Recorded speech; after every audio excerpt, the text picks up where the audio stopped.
Hello my dear friends, let us continue learning.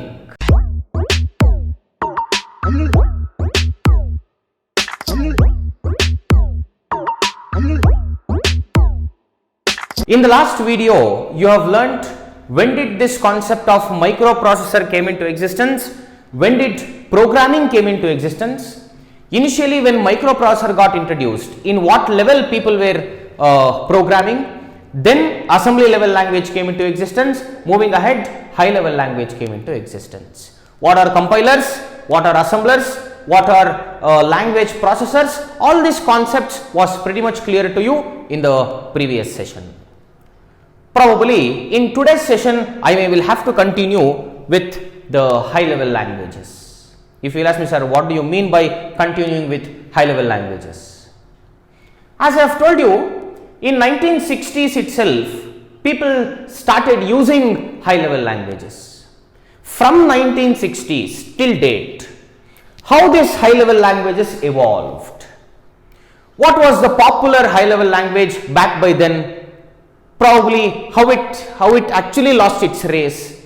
What is the popular high level language now? Why? All those concepts I will have to tell you. To start off with, don't think in 1960s because high level language use became more. High level language research on high level language started in 1960s. Certainly not. When I meant high level language came into existence in 1960s, people started aggressively using high level programming language in 1960s, to be very precise. In 1957 itself, I repeat, in 1957 itself, one person by name John Backus came up with one beautiful high level language and he called it as Fortran, which literally meant formula translation.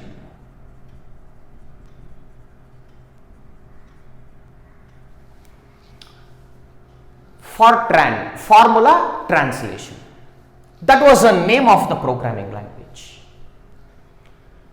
But this programming language, whatever Mr. John Backus introduced, had one small disadvantage. People used it, I am not telling, no. One small disadvantage this programming language had. Of course, it was high level language. That was the biggest advantage this language had. On the contrary, one small disadvantage it had. If you will ask me, sir, what is the disadvantage? The main disadvantage of Fortran was it was having less operations. Only few jobs you can do by using this Fortran programming language. People were expecting many more things from the processor to be done, but for commanding it, commands or the operational statements was not there in Fortran. Probably addition, subtraction, multiplication, division, or not, and all these basic operations were there, was there, but to do complicated operations, statements was not there. To overcome this disadvantage, in 1959, one person by name Grace Hopper came up with one beautiful high level language which had more operations. It had more operations. If you will ask me, sir, what is the name of that language which Grace Hopper introduced? Name of the language was COBOL.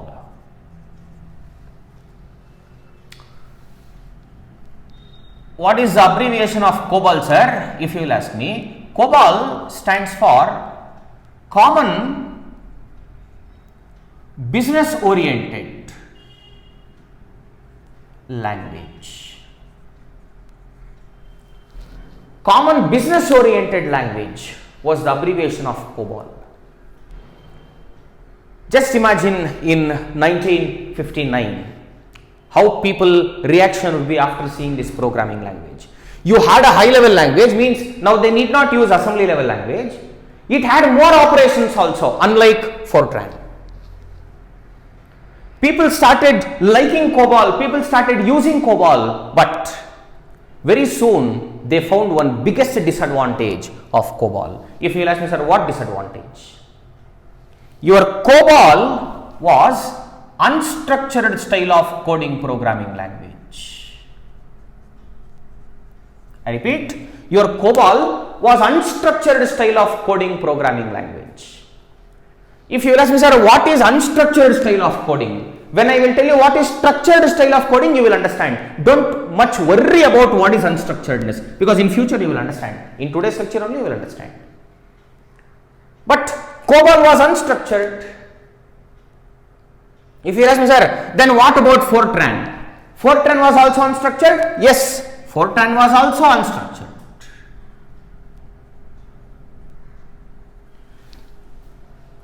But your Grace Hopper solved only one problem of Fortran, which has a less operation. Now you have more operations. But he did not solve that unstructuredness, because unstructuredness was not at all a problem back in 1957. People did not give complicated tasks to microprocessor. If complicated task is given, then only unstructuredness was a problem. So people did not feel in Fortran unstructuredness was a problem. But when complicated task was being done by using COBOL, then they felt unstructuredness was really a problem. Again I am repeating, don't go behind what is that unstructuredness. I would certainly tell you, don't worry. But unstructuredness really is a problem when it comes to a programming language. That is when in 1962, one person by name Martin Richards came up with one beautiful high level language which had more operations. But this programming language which Martin Richards introduced was actually a structured programming language.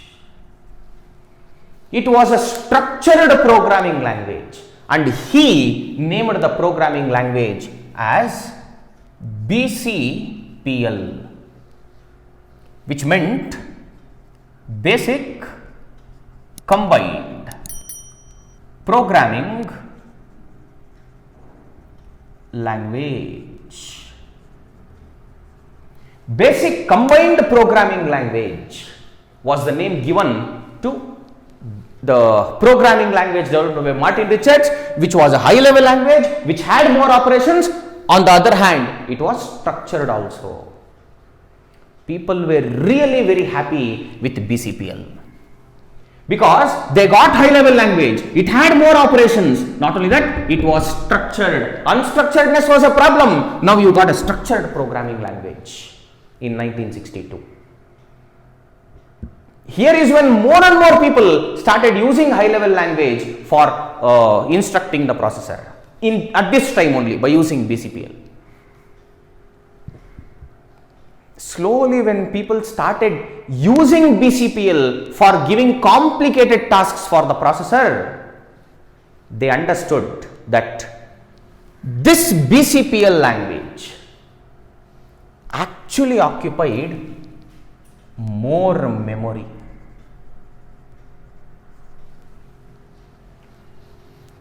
The language BCPL occupied more memory. If you will ask me, sir, what is that occupying more memory? Very simple. See, BCPL is a high level language.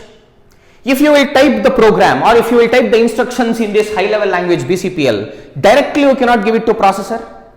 You will have to give it to compiler. You cannot give to whichever compiler you want. You have to give it to BCPL compiler. Now, if you want to give it to BCPL compiler, in your computer BCPL compiler must be there. So, you install BCPL compiler. That compiler only took lot of memory from your computer. So, you write the program, you give it to compiler, compiler only took lot of program. There was no space for your program to run. Probably if I will want to say it in analogical way, you install the compiler, you open the compiler, start typing the program in the compiler.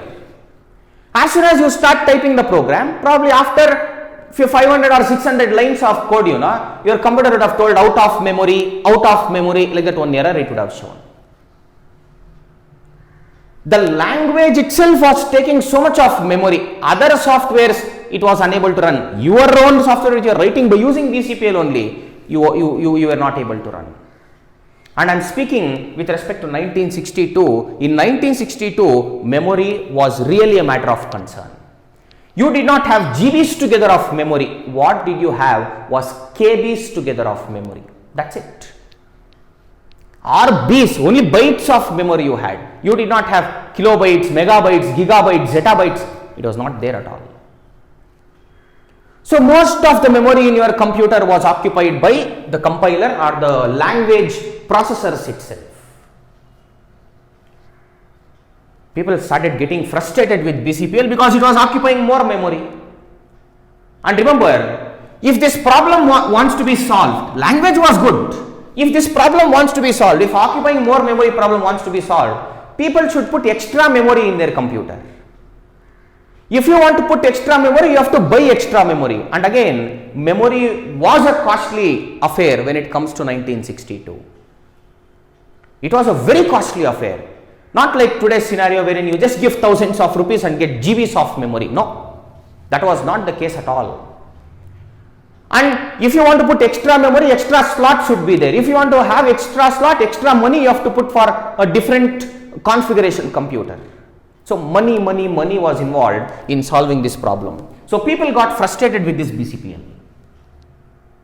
For this frustration only, one person called as Ken Thompson was waiting for. Ken Thompson in 1969 came up with one beautiful high level language which actually had more operations, which was structured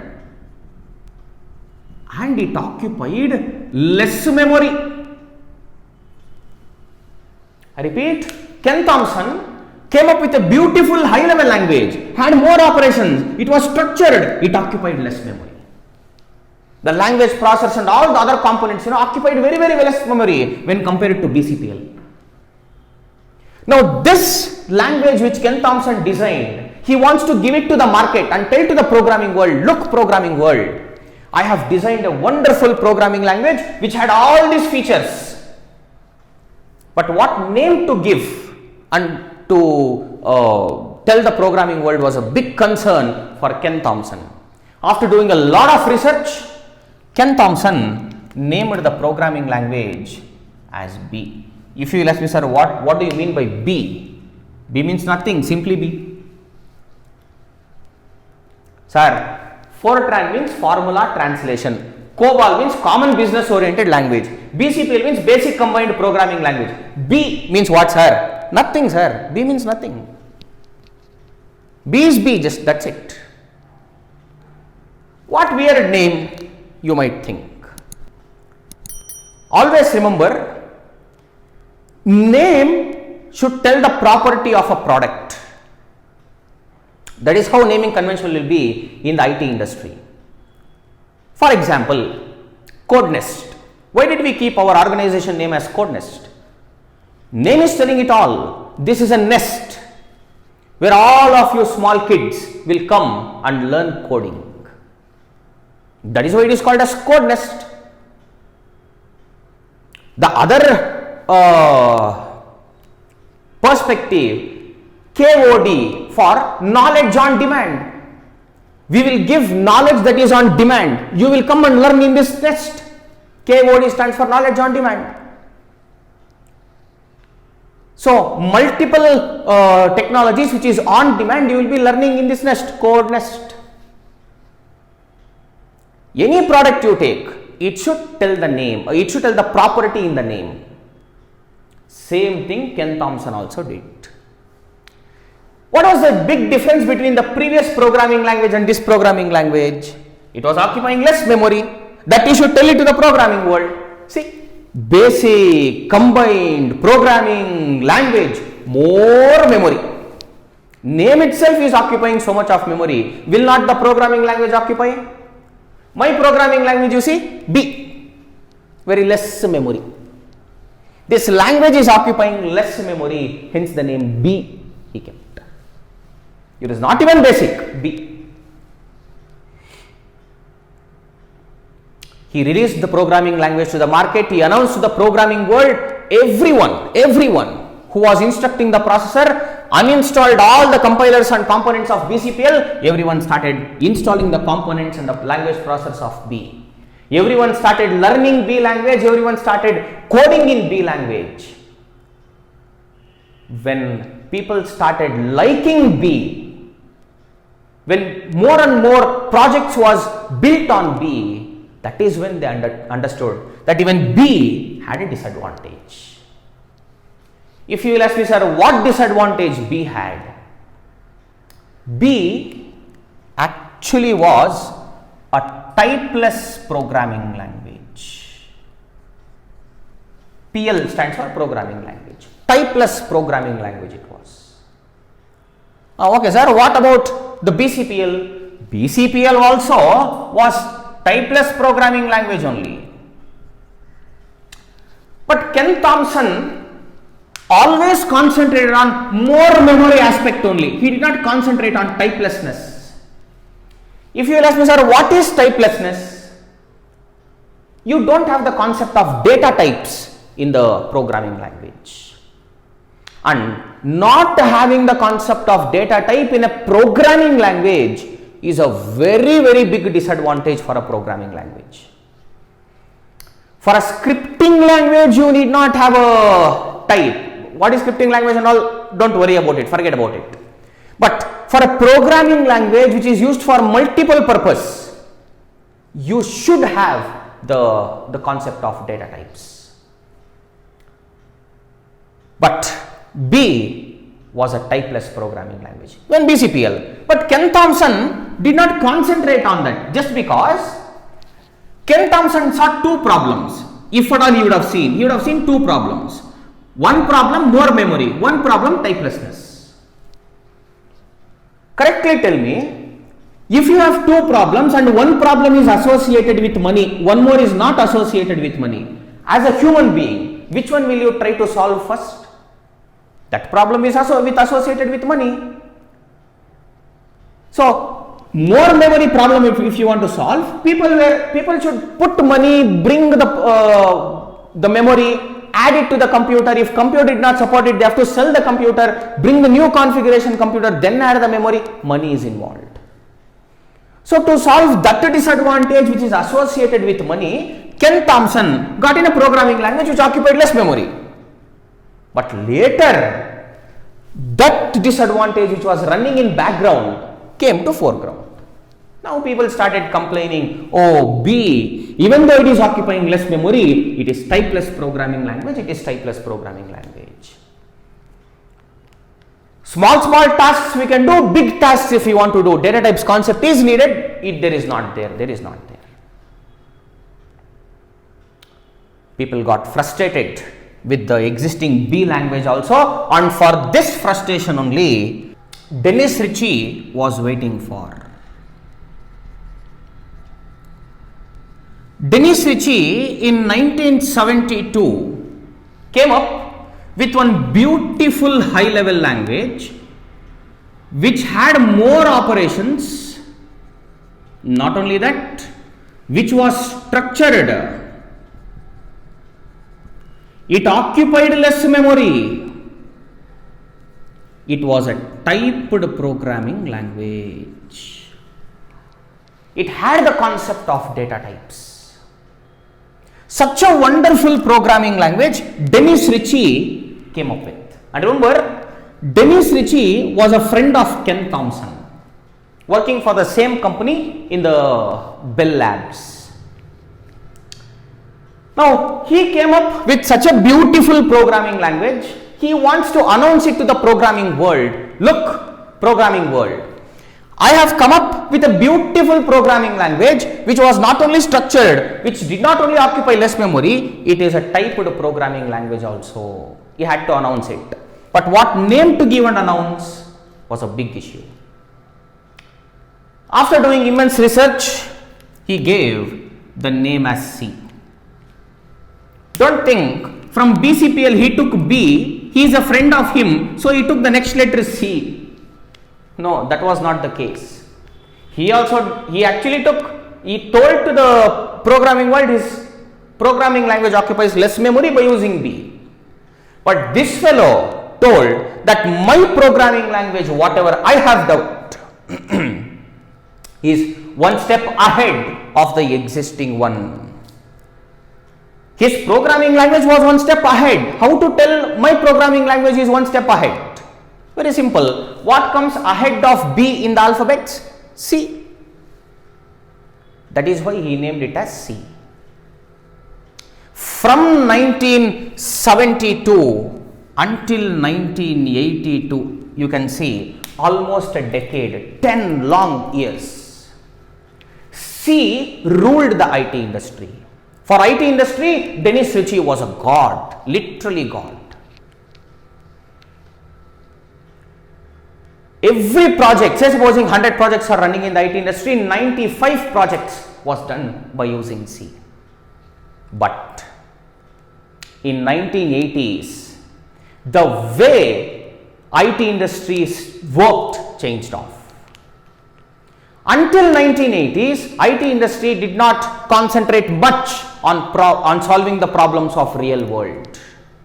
In real world, some problems were there which are associated with the common man. Such problems which are associated with the common man in the real world was not being solved by IT industry until 1980s. But in 1980s, IT industry thought to solve the problems of the real world which actually had the involvement of common man by writing a software to the problem as a solution. One problem is there, you have to solve it, that solution will be a software. That software should be designed by a programming language. And remember, structured style of programming cannot solve the real world problem. I repeat, structured style of programming cannot solve the real world problem. I know, sir, you did not tell what is unstructuredness. You did not tell what is structuredness. You are telling it cannot solve real world problem. What is structured, you tell, sir? Everything is in front of you. Have you written C programs? Writing one function for one problem. For example, addition you want to do. Addition is a task. For the task, one function you will write add. Subtraction is a task. For subtraction you will write a function. Multiplication is a task. For that you will write one function. Division is a task. For that you will write one function. For every task, writing one function is called a structured approach of coding. Not writing function, simply writing everything one below the other, one below the other, one below the other is unstructured style of coding. Unstructured style of coding is bad. Structured style of coding is good, but not to solve the real world problems. To solve the real world problems, you need object oriented style of coding, but your C language was not object oriented programming language.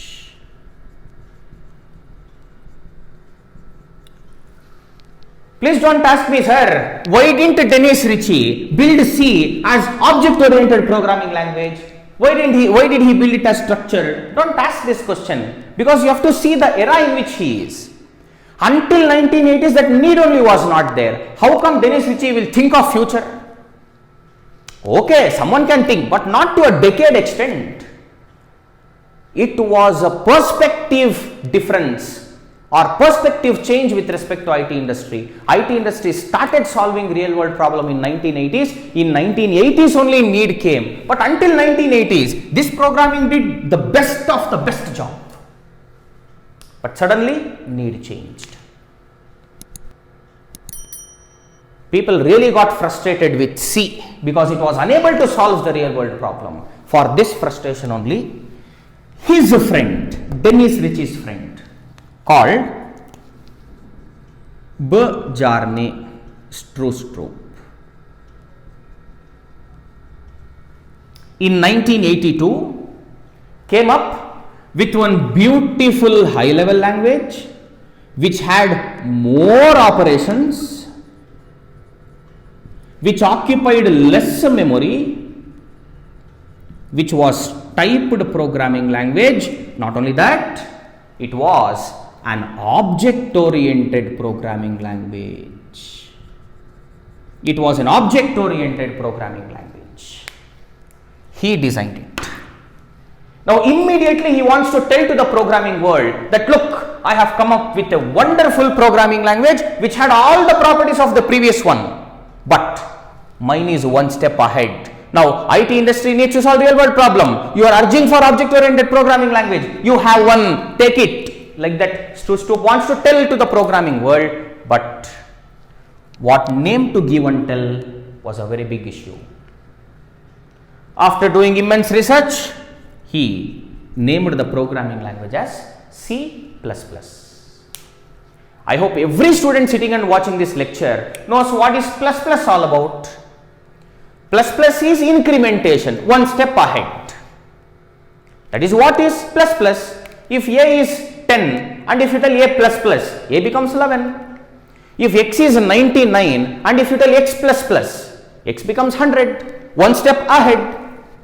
This programming language, whatever this fellow has designed, is one step ahead of this. He has to tell, he told it by using the programming language concept only, which is incrementation concept. People started liking C++, people started loving C++, people started using C++. Stroustrup became the new god. C++ became the wonderful, widely used programming language again for almost a decade. I can tell, for almost a decade. But suddenly in 1990s, internet came into existence. Because of the invention of internet, something called as portable programming language need came off. I repeat, something called as portable programming language need came off. If you will ask me, sir, what is portability? I cannot tell you now. A separate session has to be assigned for that. Sir, you did not tell what is object oriented also. That also I cannot tell you now. A separate session has to be kept. Always remember, lectures would be particular to that concept. What are we learning? Evolution of high level programming languages, how it evolved, that much only I can tell you. I cannot deviate and tell you what is object oriented, what is portable, not in today's session. Probably a separate session would be kept. Probably the next session would be what is all about portability. After that, what is all about object orientation. Very big concept, object orientation and all. In just a span of 5 or 6 minutes, I cannot tell. But sufficient conclusions I am giving and I am going. What did I tell? If you want to solve the real world problem, structured approach is not good. Object oriented we need. C was not object oriented. Done. What is object oriented? Don't ask me. That certainly you will understand. Because of the invention of internet, portable programming language need came off. What is portability? Don't ask. Probably in the next session. But need came off. Your C++ was not portable. Very, very important. Your C++ was not portable. Or it was platform dependent. Both means the same. Not portable means not platform independent, or rather it is platform dependent. Need for a portable programming language or platform independent programming language came off in 1990s. But your C++ was not portable, it was platform dependent. That is when unofficially in 1992, but I will write the official year in 1995. In 1995, one company called as Sun Microsystem. This is a company, Sun Microsystem. Sun in short we will call. This company had one team called as green team. Team name is green team. Every company will have teams, every team will have names. Once you get placed also, you will be going to one team, that team will have a name, green team. Now this team had 11 members in it. It was a 11 membered team. This 11 members was headed by one really fantastic fellow called James Gosling.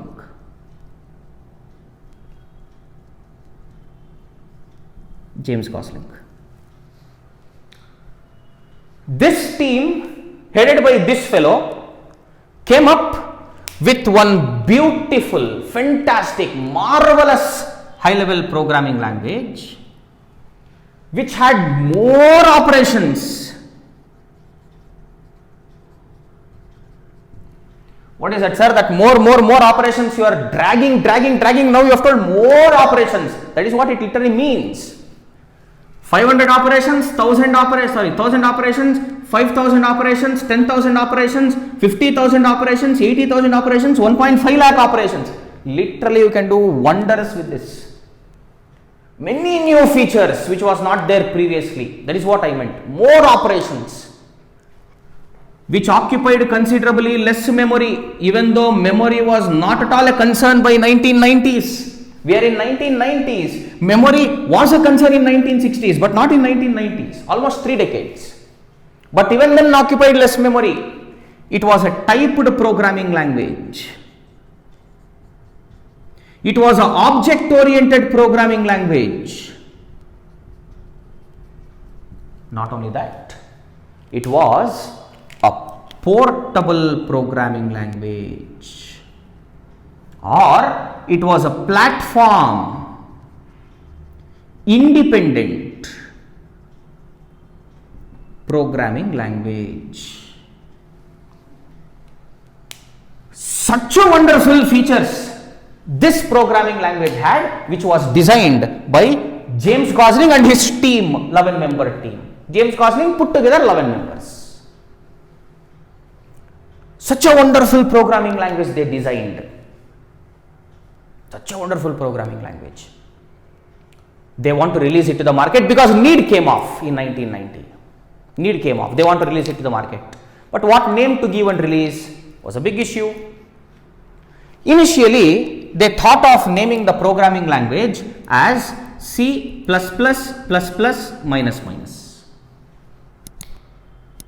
But they thought, what is C++++ means? This programming language, whatever they have designed, is one step ahead of the previous C++. They have removed all the negatives of C++. C++ had some negatives like the concept of pointers and all the other things. But they thought, no, name is very big. C++, minus, not good. Then the thought of naming it as Green Programming Language. To give the tribute to their team, Green Team developed a programming language, Green Programming Language. But again they thought, no, why not red, pink, all those questions will come, forget about it. And they named the programming language as Oak. If you ask me, sir, why Oak? In 1995, programming language came, means don't think, in yesterday night they have started, today morning they are successful in building that programming language. It was not like that. In 1985 only, actually speaking, work started. In 1985, work to build such a programming language started. When they started, they planted an oak tree in front of their office. They planted an oak tree. You can imagine almost 10 long years. Almost 10 long years. 10 long years, how this programming language became rich in features. Tree also grew very, very big. Or if I want to tell it in the contrary way, other way, how tree became very, very big. Oak tree, it will grow very big. How tree became very, very big, so the programming language also became very, very big in features. So that growth was resembling tree also, growth was resembling programming language also. Tree will grow even more. Let the programming language also grow even more. Like that they thought and named it as oak programming language. But there was a company by name Oak Systems. This Oak was patented to their company name. It was not available. It was already patented. No one can use Oak. So, because of patent, they did not get this Oak. Finally, they named the programming language as Java. Finally, they named the programming language as Java. If you like, sir, why Java? Again, I am telling you, in 1985, the work started. In 1985, was there a need for portable programming language? No, there was no need. One God was already there, who has given the wonderful programming language. It was serving the purpose. He was already a God. Everyone started following Bell Labs. Any product coming from Bell Labs is a solution, because B came, C came, C++ came. So any product coming out of the Bell Labs was a really big solution, so they don't want to care about others. So everyone started using C++. C++ was going. Need for this was not there, but even then, this 11-member team was building one product for which need only is not there at that current time. Put yourself in that situation. So many negative thoughts might come to your mind. You are doing so much of hard work on the product. In future, it will be used or not, you don't know. When people will start using it, that also you don't know. But you are building the product. Many a times when things did not work, when they felt low, they would have went to a coffee shop nearby. I don't know what was there in that coffee shop, or in the person who was serving that coffee shop, or in that coffee what was there, really I don't know. But once they drank the coffee, once they are out of the coffee shop, they were full of energy, full of enthusiastic, full of enthusiasm, and they started their work. Just to give you the tribute to the coffee shop, which filled energy to them, which motivated them, they named the language only as Java, and that is why this is the logo of Java. See there, you have the cup, you have the saucer, inside that you have coffee, steams coming out of the coffee. What is the relationship between a programming language, cup, saucer, coffee and all? You are seeing the logo. This is when, for the first time in 1995, Java came into existence. From 1995, this is 2021 that you are listening the lecture to. You are also bound to learn Java. Such a strong, such a wonderful programming language your Java is. Such a wonderful programming language. You can see none of the programming languages lasted a decade, but this one, Java, is elder to you. Am I not correct? It is elder to you. Most of you were not born when Java unofficially got introduced in 1992, or for that matter officially got introduced in 1995. You were not born at all. From then till now, strongest programming language, it had its, or it is having its roots stretched across all the domains. You don't have any domain where you cannot use Java. Such a strong programming language Java is. And most of you will start your career with Java. Most of you might end your career with Java also.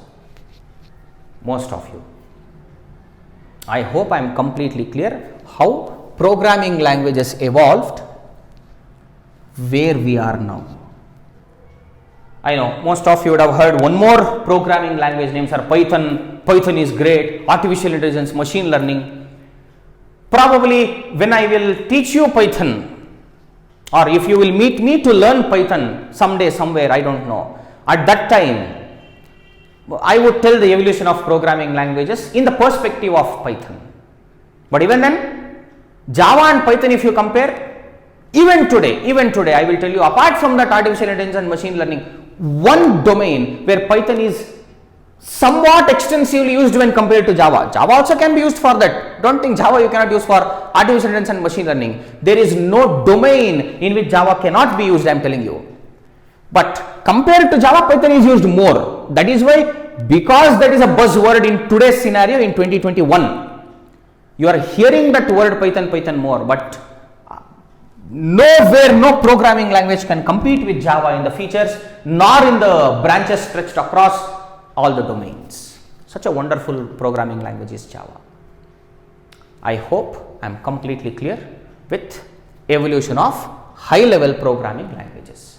You may will have some doubts about what is platform, what is object oriented, all those things. In the subsequent sessions you will understand. Please copy this as it is, and we will meet in the next session. Thank you.